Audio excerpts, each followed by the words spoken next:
Ohayo gozaimasu. Perkenalkan, nama saya Selvia Agustina. Asal sekolah saya dari SMK Maisa Agni Gunung Kidul.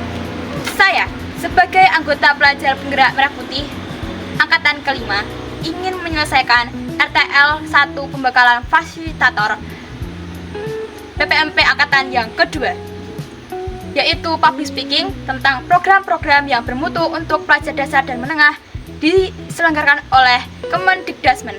Selamat menyaksikan. Assalamualaikum warahmatullahi wabarakatuh. Perkenalkan, nama saya Selvia Agustina. Saya sebagai anggota pelajar penggerak putih angkatan 5 ingin memaparkan tentang program-program yang bermutu untuk pelajar dasar dan menengah yang diselenggarakan oleh Kemendikdasmen. Apakah kalian tahu apa itu 7 kali kebiasaan anak Indonesia hebat? Kalau belum tahu, saya akan jelaskan ya. Program yang diberikan oleh Kemendikdasmen yaitu membentuk karakter anak Indonesia melalui kebiasaan positif harian, melakukan bangun pagi, beribadah, olahraga, makan bergizi, gemar belajar, bermasyarakat, dan tidur cepat. Lalu, mengapa sih 7 kali kebiasaan anak Indonesia hebat itu penting untuk kita? Manfaat utama yaitu meningkatkan prestasi akademik. Misalnya, anak pasti akan belajar bersungguh-sungguh untuk mendapatkan nilai yang terbaik, ya kan? Ya. Oke. Yang kedua yaitu membangun karakter kuat. Misalkan bangun pagi, terus sholat, makan bergizi juga. Itu biar fisik kita tuh bagus dan sehat. Lalu mengembangkan keterampilan sosial, yaitu manusia kan bisa sih gak bisa hidup tanpa orang lain, pastinya gak bisa kan manusia sosial kita itu. Nah, maka dari itu kita tuh harus bermusyawarah atau bersosialisasi dengan lingkungan kita. Mungkin bergotong royong di kampung-kampung, mengikuti organisasi seperti keislaman, terus perempaan, dan organisasi OSIS di sekolah. Selanjutnya, bagaimana para orang tua dalam 7 kali kebiasaan anak Indonesia itu? Melalui teladan, yaitu anak itu akan meniru dari bayi sampai dewasa. Apapun yang dilakukan oleh orang tua pasti anak itu akan meniru. Misalnya, kalau orang tua itu mengatakan kotor, pasti anak itu juga mengikuti orang tua, ya bukan? Oke, selanjutnya komunikasi dan motivasi. Setiap orang tua pasti akan memberikan penjelasan dan motivasi untuk anaknya agar anak itu memiliki planning untuk depannya di masa depan. Selanjutnya, lingkungan kondusif. Menciptakan suasana rumah yang mendukung, seperti support system dari orang tua, teman, dan sahabat. Konsisten itu setiap hari pasti kalian akan belajar, bukan? Ya. Setiap 5 hari di sekolah kalian belajar berapa jam sih? 8 jam. Agar apa? Agar dapat minimum, agar kita nanti sukses. Fleksibilitas sesuai dengan usia. Misalkan anak itu masih memberikan makan itu yang terbaik untuk anaknya dari umur 1 tahun sampai 17 tahun. Oke. Selanjutnya, mulai dari hal sederhana. 7 kali kebiasaan anak Indonesia hebat melalui kebiasaan. Kebiasaan kita mengaji, untuk beribadah, bangun pagi, itu adalah 7 kali kebiasaan anak Indonesia hebat. Selanjutnya, pentingnya menjalani 7 kali kebiasaan anak Indonesia hebat itu terlatih untuk disiplin. Bangun pagi itu membuat kita segar, bukan? Apalagi kita tuh sholat itu tuh harus tepat waktu, bukan sih? Harus. Ya. Makanya kita tuh harus bangun pagi untuk ibadah, terus melakukan olahraga, dan fisik kita itu bugar, nggak sakit gitu. untuk cita-cita kita yang di depan. Maksudnya aktivitas bermasyarakat harus aktif. Apapun itu, kalau ada lomba itu harus ikut aktif, atau ada yang harus ikut. Kalau nggak aktif namanya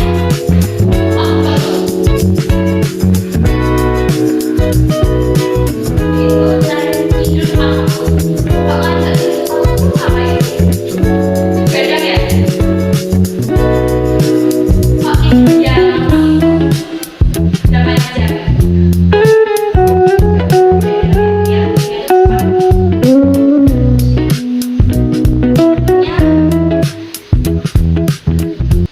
Tujuan diadakannya program 7 kebiasaan anak Indonesia itu apa ya? Yaitu untuk membentuk karakter yang positif, gaya hidup yang sehat, yang tadinya begadang sekarang tidak begadang, yang tadinya telat makan sekarang makan sehat terus, jadinya sehat. Terus habis itu bangun tidurnya cepat, ya tadinya jam 8 pagi, tadinya sekarang jam 5, jam 4 mungkin ya buat ibadah. Setelah itu siapa saja sih yang terlibat dalam pembuatan program 7 kali anak Indonesia Hebat? Yang pertama itu adalah tentunya Kementerian Pendidikan Dasar dan Menengah. Itu adalah inisiator utama program ini yang membuat. Dan yang kedua, Menteri Pendidikan Dasar dan Menengah, Bapak Abdul Mukni, pemimpin peluncuran dan menekankan pentingnya program ini dikembangkan sampai saat ini. Yang ketiga yaitu kolaborasi lintas sektor, melibatkan kementerian lain, pemerintah daerah, organisasi masyarakat agar tersebar luas di seluruh Indonesia, serta tokoh agama untuk mendukung gerakan ini. Lalu yang terakhir, pencipta lagu. Juara dimulai dari pagi hari ini. Bangun pagi bukan beban, tetapi awal dari kemenangan hari ini. Apakah ada pertanyaan sebelum saya akhiri?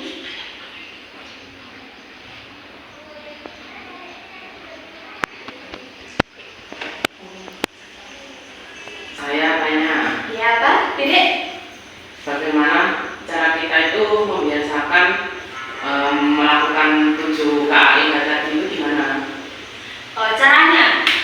Yang saya suka tadi, bangun pagi. Kalian pasti pernah nggak sih bangun pagi setiap hari? Pasti sering dong bangun pagi, terus itu ibadah. Iya. Pastinya umat Islam tuh selalu beribadah. Iya.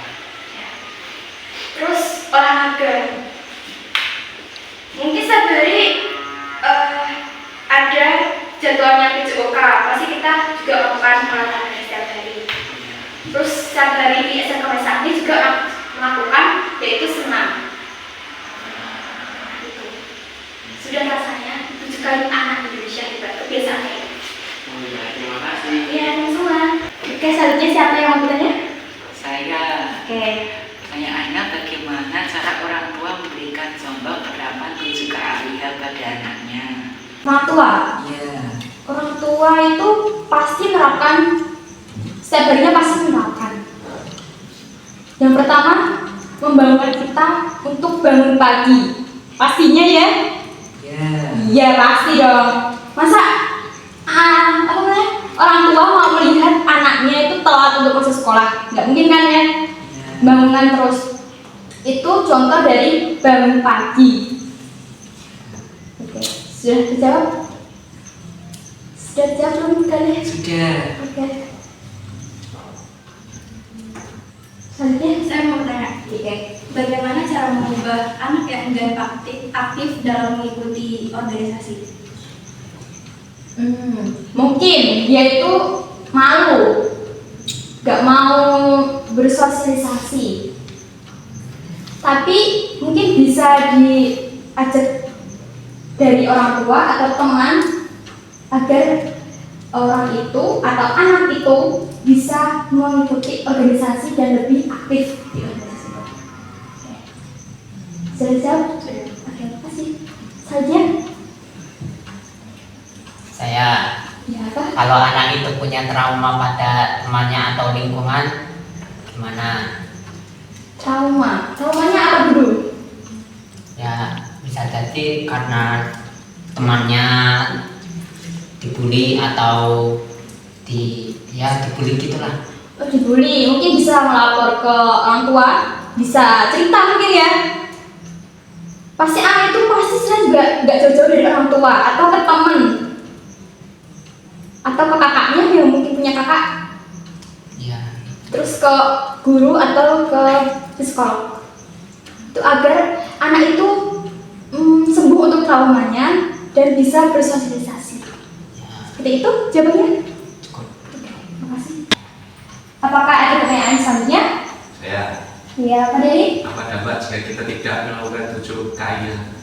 Oke, dampaknya misalkan kita tidak bangun pagi, kita tidak makan bergizi, kita tidak olahraga, kita tidak sholat, kita tidak bermasyarakat, bersosialisasi pada sama manusia, tidak bisa mendapatkan teman. Mungkin sosialisasi kan, mungkin anaknya itu memiliki trauma